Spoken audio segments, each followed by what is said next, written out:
agosto de 2025, exatamente às 8h01 da manhã, um trem de combustível russo com 30 vagões estava indo em direção à Crimeia. Comboios rodoviários estavam sendo alvos. A rota marítima estava em risco. A ferrovia era, portanto, crítica. Era obrigatório e um caminho único para a Rússia. O trem tinha que seguir por essa rota. No entanto, não havia faixa de escape. Os maquinistas não sabiam que estavam sendo monitorados, e logo dezenas de drones carregados de bombas mergulham neste trem gigante.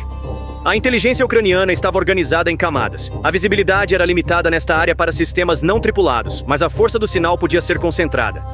Isso era uma vantagem para ataques de drones guiados. A rede de inteligência produziu um mapa híbrido combinando imagens de satélite, dispositivos de escuta e reflexões de sinais eletromagnéticos. Imagens de satélite ópticas e térmicas foram combinadas. Pacotes SAR comerciais também foram adicionados.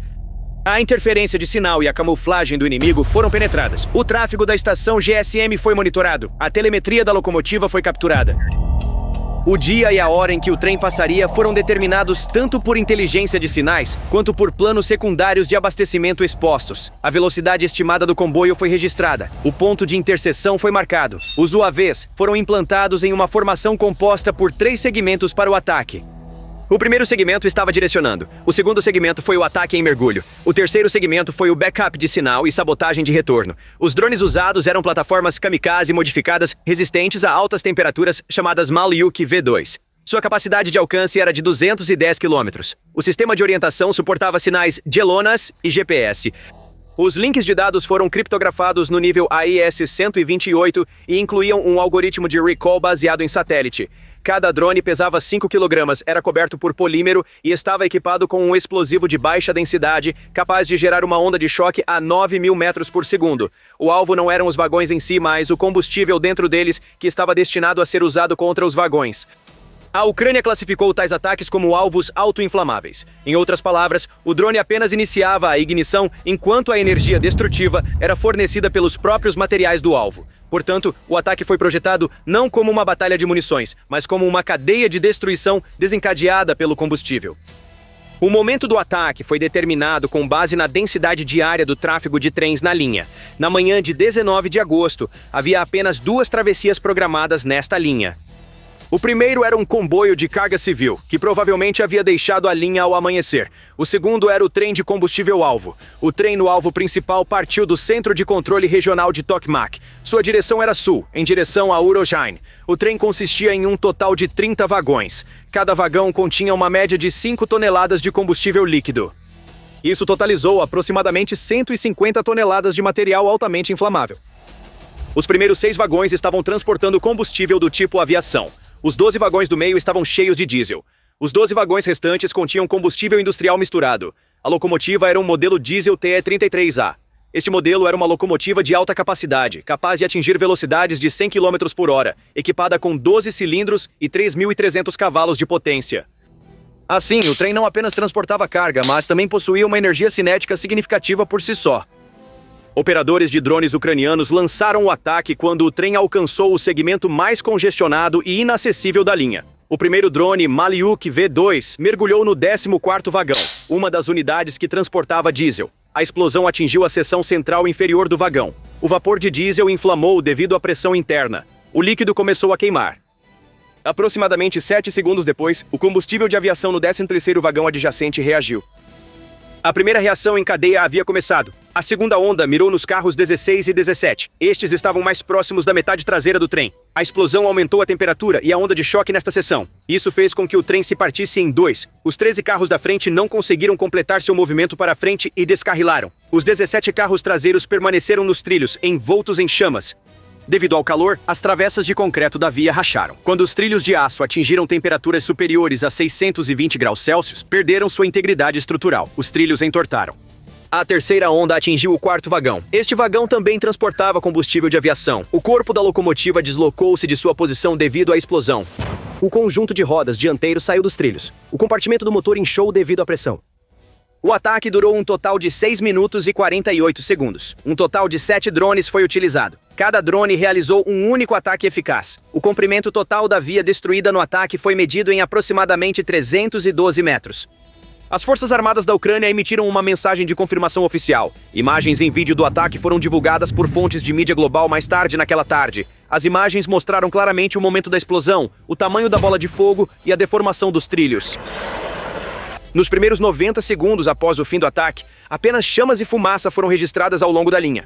De acordo com dados de reconhecimento visual, a coluna de chamas formada após a explosão atingiu uma altura de 27 metros. O fogo se espalhou devido à combinação de altas temperaturas de superfície com o vapor de combustível subindo nos vagões de diesel. O fogo avançou ao longo de uma seção de 200 metros da linha nos primeiros 3 minutos.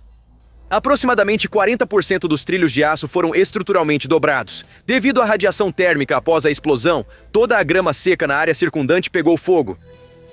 A alta densidade de vapores de combustível fez com que o fogo se espalhasse não horizontalmente, mas em chamas caídas. Isso criou um efeito de explosão que redirecionou a onda de pressão, mantendo a via férrea no centro em vez de danificar estruturas ao redor. Foi observado que veículos aéreos não tripulados continuaram a registrar dados após o ataque. Os drones Malyuk V2 foram programados não apenas para o ataque, mas também para a análise pós-explosão. Cada drone estava equipado com uma câmera térmica de baixa resolução na seção do nariz. Essas câmeras transmitiram o mapa térmico da explosão para o centro de operações. Esses dados foram usados para determinar se vagões que não foram atingidos pela explosão deveriam ser alvos novamente.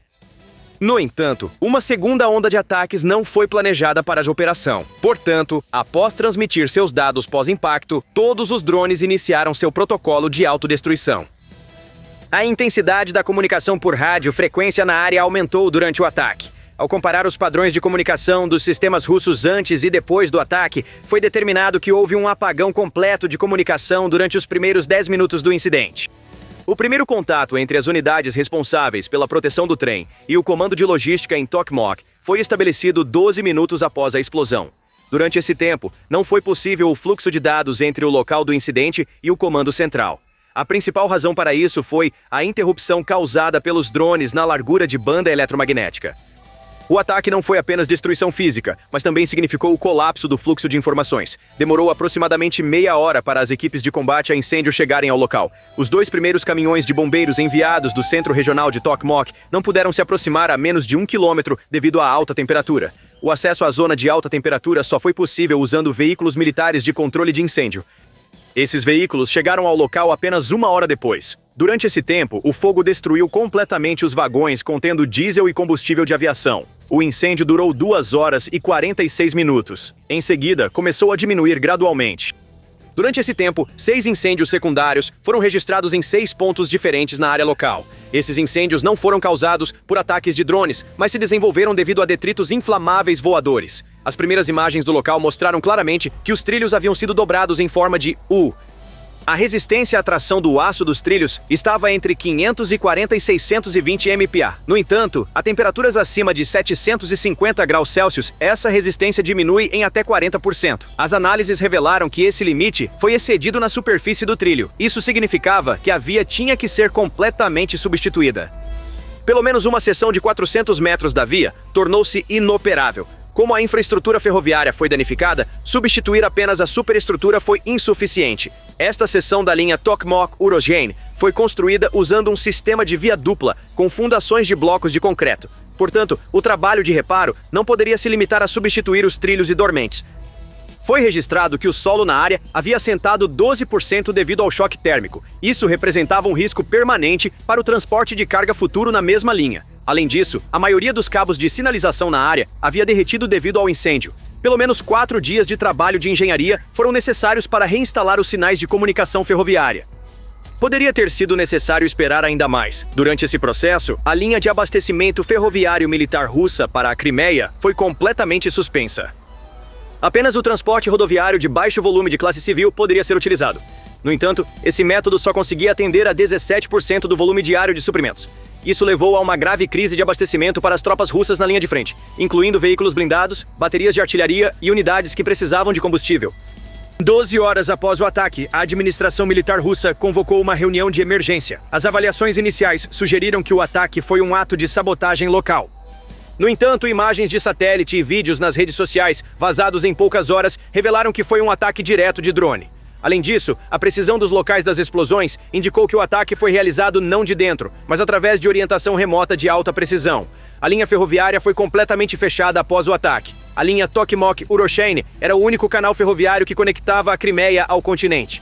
Uma média de 4 trens de logística estava programada para passar por esta linha diariamente.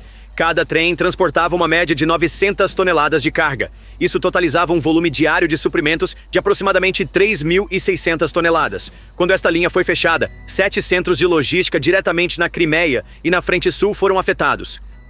Esses centros dependiam dessa linha para o fornecimento de munição, combustível e água. Métodos de transporte alternativos eram tanto insuficientes quanto apresentavam riscos de segurança. O transporte rodoviário não era adequado para veículos blindados. O transporte marítimo foi interrompido devido aos ataques de drones de superfície da classe Sea Baby da Ucrânia. Como resultado, o exército russo enfrentou um sério gargalo de suprimentos na retaguarda por pelo menos 72 horas. Essa interrupção impactou diretamente o fluxo de combustível e munição para sistemas de artilharia. Além disso, os envios planejados de tanques e veículos blindados do tipo ZTR foram adiados. De acordo com relatórios de campo, alguns batalhões cancelaram seus planos de movimento em 20 de agosto devido ao ataque. Esta situação desacelerou significativamente o ritmo operacional na frente. A quantidade total de combustível transportada pelo trem destruído foi estimada em aproximadamente 150 toneladas. Estima-se que isso seja equivalente à necessidade operacional de combustível de uma divisão mecanizada por 3 a 5 dias. Entre os tipos de combustível estava o combustível de aviação classe JP-8. Este estava sendo transportado para uso em aeródromos avançados atrás das linhas de frente pelas forças aéreas russas. O custo dos drones da classe Malyuk V2 destruídos no ataque foi de aproximadamente $38 mil cada. O custo operacional para os 7 drones utilizados foi de aproximadamente $266 mil. O valor de mercado do combustível transportado pelo trem destruído foi estimado em aproximadamente $2.500.000. No entanto, do ponto de vista da logística militar, essa perda foi muito maior. Um vagão de combustível JP-8 é equivalente a 18 missões de helicóptero. De acordo com este cálculo, a perda de 6 vagões significa que mais de 100 missões aéreas não podem ser realizadas. Quando tais missões aéreas não são realizadas, a capacidade das tropas terrestres de receber apoio é significativamente enfraquecida. O dano à linha ferroviária também significa atrasos estratégicos. Foi relatado que foram necessários 6 dias completos para reparos nos trilhos, reforço do solo e restauração do sistema de sinalização. Durante este período, nenhum trem de carga pôde usar a linha. Essa lacuna foi estrategicamente explorada pela Ucrânia para lançar uma segunda fase de ataques. Os veículos de suprimento que se reuniram na saída norte da Crimeia posteriormente se tornaram alvo de diferentes ataques de Vant. Portanto, esta operação não foi apenas a destruição de um trem, mas uma interrupção da cadeia logística que continuou com atrasos em cadeia. A Rússia expandiu seu perímetro de defesa aérea na primeira fase do ataque. No entanto, as direções exatas de onde o ataque se originou via drones não puderam ser determinadas.